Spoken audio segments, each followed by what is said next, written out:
I'm Ray McGovern. Julian Assange is a friend of mine. I would describe him as thoughtful, enterprising. How do you say, willing to take risks for other people, for truth, for I guess, justice, you might say, altruistic. I think selfless is the right adjective there. I used to visit Julian at the Ecuadorian embassy. And gosh, one of those times, I think it was about 10 years ago now, I was visiting him. It was right after Ed Snowden had gone to Hong Kong to blow the whistle on gross violations of our Constitution, namely the Fourth Amendment, and had succeeded in his mission and fully expected by his own admission to be wrapped up by the CIA station just down the road from the hotel where we were staying and spend the rest of his life in prison. Now, by some miracle, that didn't happen. By some miracle, well, he got out of there and now he's relatively free. His wife and two young boys. What was that miracle all about? Well, that was Julian's doing. Julian, full knowledge that he's just not going to make him any friends in the United States. So I'm visiting Julian right after that, and we're sitting on his couch, and I said, Julian, you know that I admire a lot of stuff that you do, but nothing more than you're calling in all your chips from the Far East, sending Sarah Harrison to help Ed Snowden get to freedom. That's what I admire the most. Well, now most of you know that Julian is not given to most emotion. He's sort of taciturn by nature, I find him at least. But he jumped off the couch, and it said, "Yes, yes." We had to make sure that one of us escaped spending the rest of his life in prison. When we talk about Julian, of course, we're thinking most of the First Amendment to our Constitution, freedom of speech, freedom of the press. But Julian felt equally strong about the Fourth Amendment, illegal or unnecessary or illegal searches and seizures. And that's what Ed Snowden was all about. He was showing how the National Security Agency and other organs of our government were playing fast and loose with the Fourth Amendment. What's the Fourth Amendment? These had to do with people's rights, right? Okay. I mean, it's sort of the same rights that were wrested from King John back in, 1215 by English nobles? English noble, well, that wasn't an oxymoron in those days. There were some English nobles. Okay. Fourth Amendment, the right of the people to be secure in their persons, houses,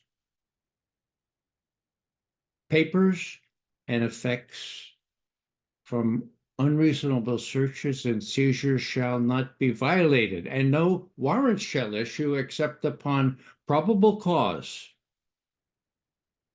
supported by oath or affirmation, and particularly describing the place to be searched and the persons or things to be seized.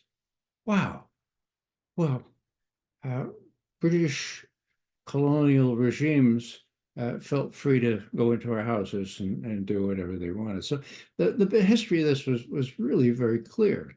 And Julian just wanted to make sure that Ed abided by that. Ed was able to make that stick. A little vignette here.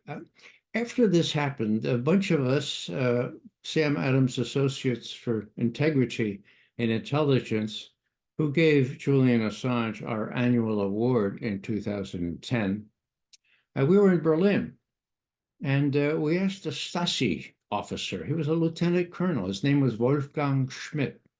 Wolfgang, what do you think about the ability of NSA to collect all information with this new technology? You were with the Stasi, the East German Secret Service. What do you think? He said, oh, this would be heaven for the Stasi. Wolfgang, what do you think about Americans that say, I have nothing to hide? I remember Wolfgang said, this is incredibly naive. You don't get to the sky. You don't get to decide what is held against you. The only way to prevent this collection from being used against you is to prevent it from being collected in the first place. Hello? There it was. The beginning of what is it called? Turnkey tyranny, as Ed Snowden described it. Well, last thought on this is that Julian's lawyers, Julian's journalists, American citizens were subjected to gross violations of the Fourth Amendment as they visited Julian in the Ecuadorian embassy. That's a long story, but there's a suit now, and the judge is very hot on seeing what can be done here, because as he pointed out, there were no warrants, okay, no warrants. Well, so maybe the Fourth Amendment can stick. If it does, it's largely due to the good work that Ed Snowden did, the good work that he's still doing in Russia, and the good work that Julian, of course, did. Even though Ed didn't give Julian anything, Ed pursued a different path. Watch the movie, and you'll see how, with Julian's help, Ed escaped what Julian is in now. I'm going to give two accounts which amount to testimonies, okay? One is an edifying one, and one, as you'll see, not so edifying. The first one comes from the UN rapporteur for torture. His name is Niels Melzer, and he admits that he was very reluctant to get involved in looking into Julian Assange case. I mean, who wants to look into a case against somebody who committed rape or was mean to his cat or didn't flush the toilet, as all those things went down in the propaganda? Well, Niels Melzer is quite a guy, and he admits, I was blindsided. I was propagandized, so I was unwilling to look at it until they kept coming after me, these WikiLeaks people. Please look at it. And then he visited Julian in prison in Belmarsh in London, and he saw that he had been psychologically tortured. Niels Melzer had 2 doctors with him. That was their finding, okay? And then, to his credit, Niels decided, this is awful. I mean, he doesn't look like a rapist to me. Let's see how this all went down. Now, here's Niels Melzer. I have a little text of a speech he gave, actually, in 2021. He wanted to expose, as he put it, the dirty game that had deprived Julian Assange of his freedom, and to show how they, quote, got Julian. Here's what he said. Here's Melzer. I started out with the rape allegation in Sweden. Now, as an aside, you talk to an American about Julian Assange, and oh, that's the guy that raped those women in Stockholm, right? No, not right. Okay, here's Melzer. Why was it so important, the rape allegation? Well, it was because obviously rape is a grave crime. And so we need to know, we need to take it seriously and look at those allegations. But the second thing was, this was the turning point for Julian Assange, who had revealed the Afghan war diary, the biggest leak of military documents in US history showing war crimes. Whoa, this was the turning point in the success story of Julian Assange to the point where it was basically downhill for him forever after so far. Quote, and so I wanted to go back to that story and look into this. And I was able to do that because part of my family is Swedish. I speak fluent Swedish. I don't know if the Swedes knew that, but I had access to all those police records. Okay. And what I found was quite shocking. I found that Julian Assange had been in Sweden for a conference and he had sexual contact with two women. This is not contested by any side, but it was consensual. What happened?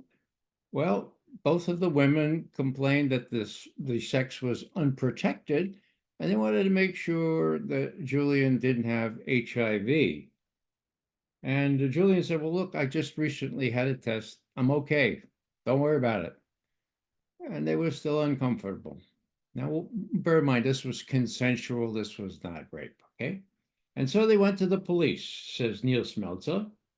They wanted to know simply whether they could force Julian Assange to take an AIDS test.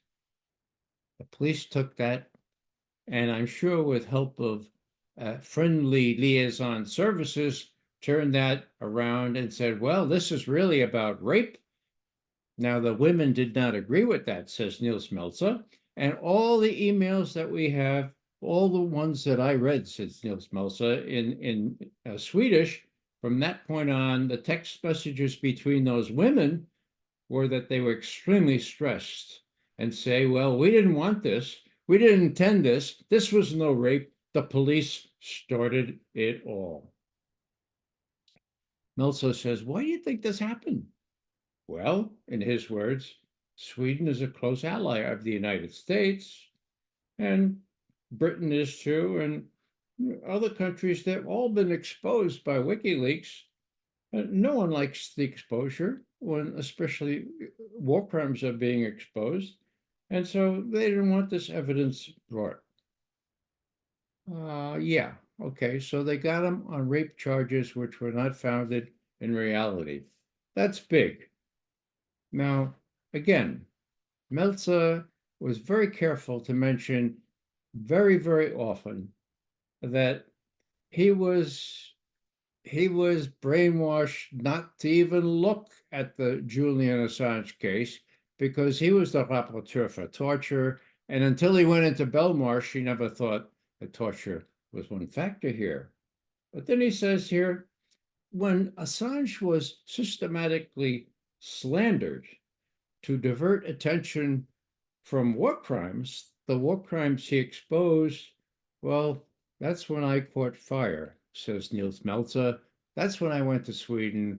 That's when I found out what a hokey, he doesn't say hokey. This is when I found out what was really going on. It was about a bigger issue, says Melzer, than protecting Julian Assange, however important that is. It's letting a precedent be created, making telling the truth a crime, while the powerful enjoy impunity. Now, if this is allowed to continue, we will have surrendered our voice to censorship, our fate to unrestrained tyranny, or as Snowden would put it, turnkey tyranny. Okay. Now, last thought on this. Meltzer wrote an incredible op-ed. Okay. And he tried to get it placed. It was on the anniversary of, I think, the law against torture. It was a significant anniversary. And he, the UN rapporteur for torture, had this story to tell. Here's what he says at the end of this piece. I could not get my op-ed published elsewhere. I went to the Guardian, the London Times, the Financial Times, the Sydney Morning Herald, the Australian, the Canberra Times, the Telegraph, the New York Times, the Washington Post, Reuters, and Newsweek. And they all turned me down. He had to publish it himself. So that tells you something too, right? So this is the good guy. This is the edifying witness of what really went down and how they nabbed and how they defamed and slandered Julian from the get-go. It's an old arrow in the quiver of intelligence services. I know it well. Being used now by Israel, isn't it? Okay, let's turn to a not so edifying witness, okay? Bear with me here. Put these notes together. Okay, we're talking about Stratfor. That's a government contractor. Some people say that it really works for the CIA, but it's involved in all kinds of things, including some substantive analysis quasi. What happens? All of a sudden, some Stratfor emails are disclosed and put out in the open air for people to see. I wonder who did that. It was WikiLeaks. And when they did that, they had a press advisory, a press conference, and they said, look, here's the press release. Confidential emails obtained from US private intelligence firm Stratfor shows that the United States government has had a secret indictment against WikiLeaks founder Julian Assange for more than 12 months. The date of this press release, February 28, 2012. That's how far back this goes, okay? Now they talk about this Fred Burton. Now he was the VP in charge of security. What was his previous job? He was deputy head of diplomatic security for the US State Department. Burton, his emails were uncovered, and he revealed that there was this secret grand jury that had already issued a secret indictment against Assange. Not for publication, says this email. Please protect, end quote. No wonder they hate WikiLeaks, right? Okay. Here's more. I describe this as a kind of a treatment regime. This is the, you know, as you get doctors together and they figure, well, what kind of treatment regime should we use for that? Well, that's what Burton is saying here. I'm going to read 8 parts of this treatment regime, and the last 4 I'm going to read very slowly so you can get an idea of what's in store for Julian Assange if and when he is extradited to the United States. Here's Fred Burton. We got to bankrupt the arsehole. Then we ruin his life. 2. Big Brother owns his liberal terrorist arse. Pile on. Move him from country to country. I look forward to Manning and Assange facing a bajillion thousand counts of espionage. Now, these are the 4, these next 4. These all come right out of the emails from Fred Burton, former head of, or deputy head of diplomatic security for the United States State Department. Okay, here are the 4 I want you to remember.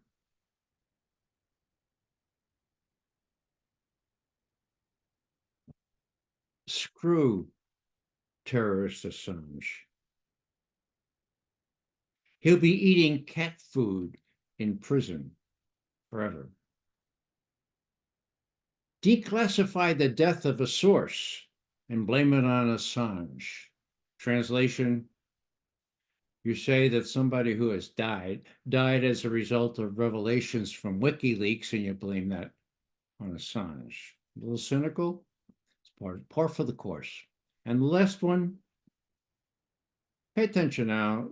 This is the diplomatic way that the former head of diplomatic security for the State Department puts it in quote, a quotation from his email under Stratfor.